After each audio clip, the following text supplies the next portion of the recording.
Today I'm going to go through a few tricks on this Les Paul Classic on how to restring it so it'll stay in tune much better and have a better feel.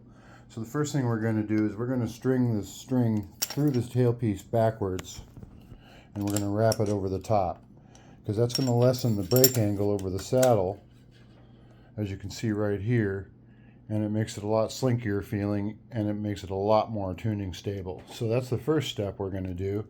Now I'm going to set the camera into a holder here.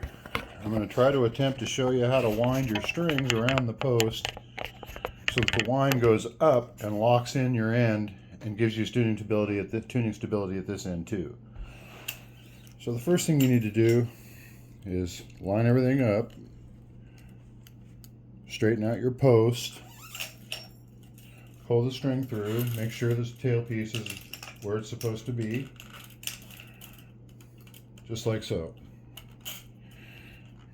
Now everything's lined up, tailpiece is where it's supposed to be, going over the top, strings in the saddle, I pull it taut. Now I take my index finger and thumb and I grab the string about one post distance ahead of the post I'm working on, which is about 1.25 inches, almost 1.5 inches. That measures the string out. Now I pull the string back to that point that I pinched it, and I make a wind around the top, just like so. And now here's the tricky part. I take this end and I go under the string that I wound, and I pull it down like that. So my first wind is now under, I'm going to show you.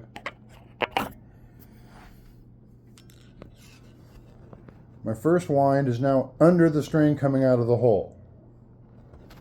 Now they're going to go upward instead of downward like we normally do.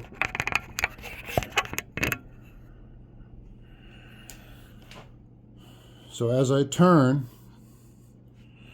I'm going to make sure that the wind goes above the previous wind. And right here, I'm going to go back in. You'll see how the string is ready to trap that end. It's going to go over it and trap it and lock it. So I'm going to go back up here with this. Sorry about all this movement. That's just the way it is. Okay.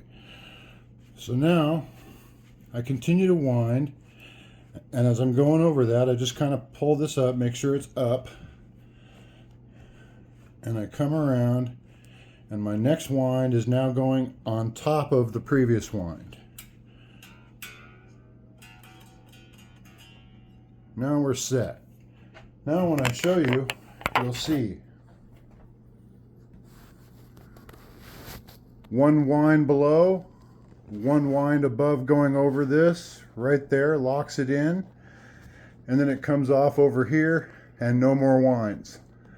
That will stay in tune perfectly. Winding upward lessens the break angle at the nut, which improves tuning stability where the string comes off the side of the nut. So there you have it. I hope this video works for you. It's not the easiest thing to film. Thank you.